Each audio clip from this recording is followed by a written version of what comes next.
sayangi. Bagaimana keadaan kalian semua di rumah? Apakah sehat semua atau ada yang sakit? Ya, syukur-syukur semuanya sehat walafiat semuanya. Amin amin ya rabbal alamin. Sebelum kita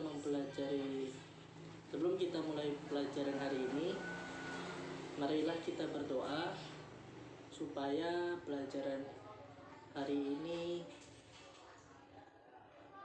lancar dan sampai kepada otak kalian dan kalian pahami semuanya.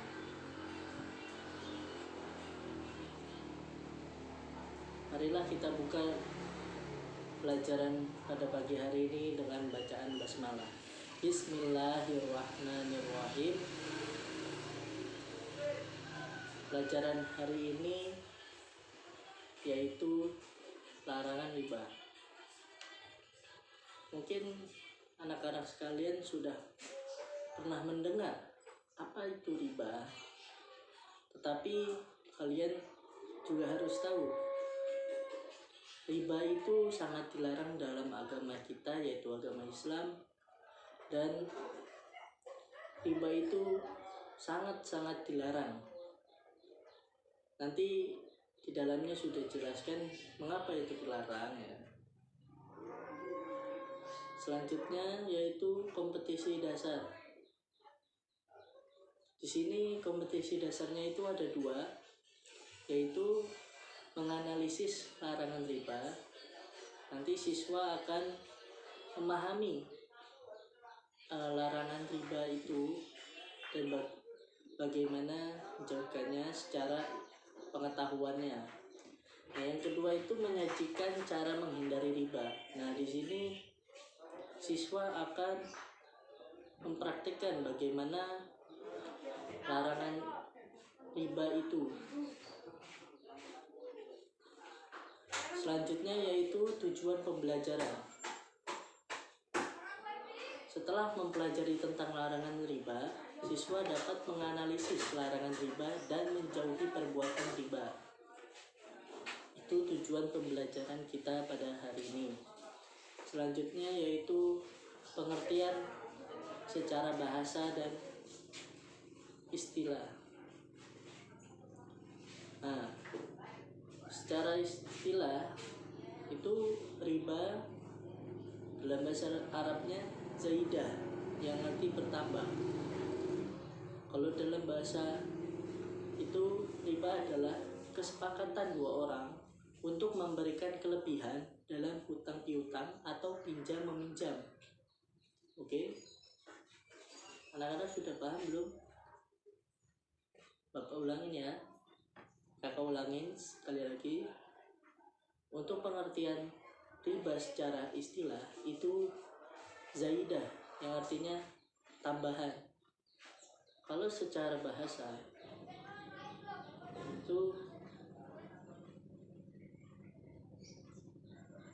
terbalik. Untuk pengertiannya secara bahasa itu zaidah, yang artinya bertambah, dan secara menurut istilah riba adalah kesepakatan dua orang untuk memberikan kelebihan dan dalam hutang piutang atau pinjam meminjam. Contohnya apa? Contohnya Rehan ingin membeli makanan, tetapi dia tidak diberikan saku atau uang jajan oleh orang tuanya. Akhirnya Rehan ini meminjam kepada temannya sebesar 5.000. Tetapi temannya itu memberi kesepakatan jika Rehan ingin meminjam uangnya sebesar 5.000 itu, nanti ketika dibalikkan lagi kepada si kuda yang meminjamkan, itu dikembalikan sebesar 6.000 rupiah. Nah, meminjamnya itu kan 5.000, dikembalikannya 6.000. Kelebihannya berapa? Kelebihannya itu 1.000. 1.000-nya itulah yang dinamakan riba. Oke, anak-anak. Selanjutnya yaitu ada macam-macam riba. Secara garis besar Macam-macam riba itu cuma ada dua, yaitu riba nasiyah dan riba fadli. Tetapi jika di dalam beberapa buku itu banyak yang menjelaskan macam-macam riba itu ada 4. Yang pertama itu riba nasiyah, riba fadli, riba qardi, dan riba yad. Nah, itu macam-macam riba. Sekarang Bapak akan jelaskan satu persatu. Apa itu riba nasiyah? Riba nasiyah itu terjadi ketika jatuh tempo. Misalnya gini, Rehan meminjam uang kepada Huda sebesar 10.000. Nah, tadi ada kesepakatan ketika peminjaman itu tidak boleh lebih dari awal bulan, yaitu tanggal 1. Tetapi ketika tanggal 1, si Rehan ini belum memiliki uang untuk dikembalikan sebesar 10.000 tadi. Nah, karena sudah lewat jatuh tempo, maka si Rehan dikenakan denda oleh Huda sebesar 20.000 misal. Nah, ketika sudah jatuh tempo, maka Rehan nanti akan membayar sebesar 30.000 karena jatuh temponya itu 20.000 dan peminjamannya itu 10.000. Jadi 20.000-nya itu riba, 10.000-nya ya bayar utang tadi. Nah, yang disebut ribanya itu ya 20.000 itu. Oke. Selanjutnya yaitu riba fadli. Itu terjadi pada barang. Contohnya apa? Contohnya itu Rehan kalau zaman dulu itu ada barter ya. Barter itu tukar menukar antar barang yang sejenis. Ini harus yang sejenis ya kalau riba fadli ini. Misal Rehan memberikan beras 2 liter kepada Huda. Huda memberikan beras 3 liter kepada si Rehan. Tetapi Huda ini memberikannya beras yang kualitasnya jelek, sedangkan Rehan memberikan kualitasnya yang bagus. Nah, tadi kan Rehan itu memberikannya 2 liter beras, sedangkan Huda itu memberikannya 3 liter beras. Nah, Huda ini memberikan 1 tambahan liter beras, itu yang dinamakan riba. Jadi tidak boleh lebih ataupun kurang untuk pertukaran barangnya. Harus sama beratnya, harus sama kualitasnya. Jadi saling menguntungkan antar dua belah pihak. Contoh lainnya misal gini,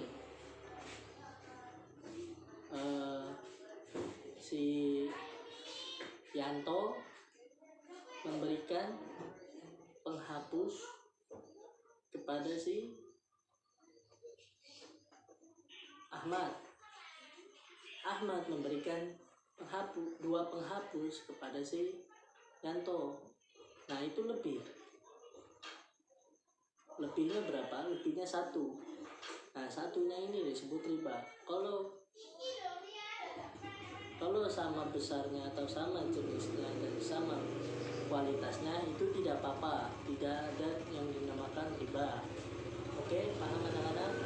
Nah, selanjutnya itu riba qardi. Riba qardi itu kesepakatan dalam hutang piutang. Nah, tadi seperti awal yang kakak contohkan tadi, itu seperti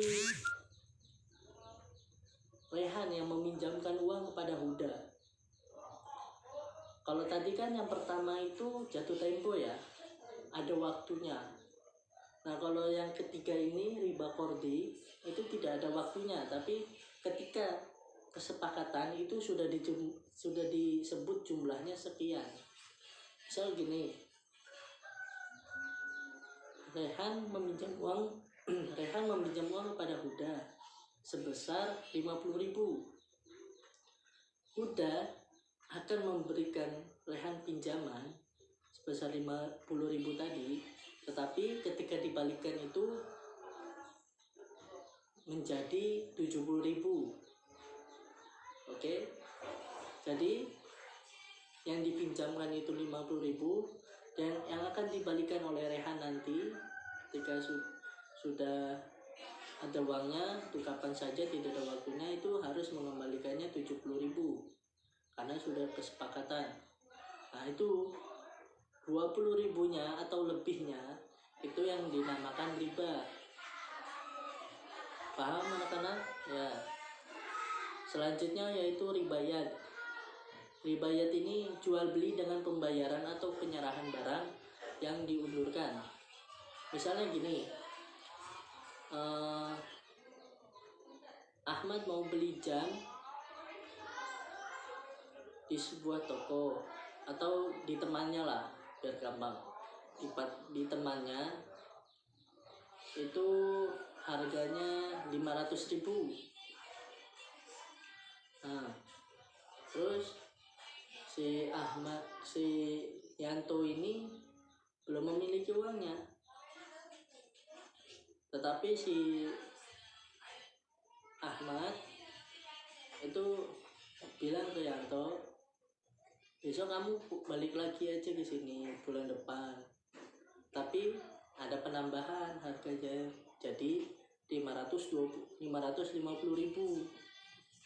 Nah, ketika si Yanto ini beli kepada Ahmad jam tadi yang harusnya 500.000, tetapi dia datangnya diundur bulan depannya misal, dan berubah harganya menjadi 520.000, itu penambahan itu yang dinamakan riba. Oke, paham ya anak-anak? Adapun selanjutnya yaitu hukum riba dan dalil. Nah, dalilnya itu wa ahalallahul bai'a wa harramul riba. Nah, apa artinya? Dan Allah telah menghalalkan jual beli dan mengharamkan riba. Itu ada di Al-Quran surat Al-Baqarah ayat 275. Nah, ada lagi dalilnya, itu ya a'udzubillahi minasyaitonirrajim, ya ayyuhalladzina amanu la ta'kulu riba adhafan mudha'afah wattaqullaha la'allakum tuflihun.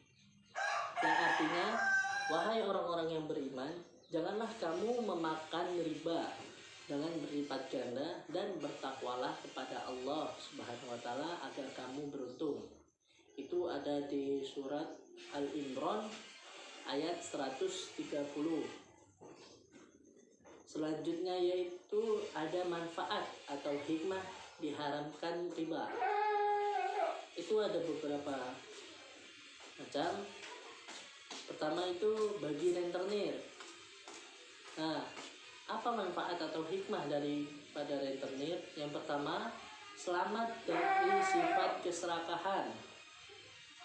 Yang kedua, menjauhkan dari sikap malas. Yang ketiga, tidak berbuat zalim terhadap fakir miskin. Yang keempat, selamat dari azab Allah Subhanahu wa taala. Karena rentenir itu biasanya hanya meminjamkan, dan dia bisa kaya karena dia meminjamkan dan dikembalikan dengan riba atau tambahan. Nah, selanjutnya itu bagi peminjam. Itu yang pertama, selamat dari azab Allah. Yang kedua, selamat dari pemerasan.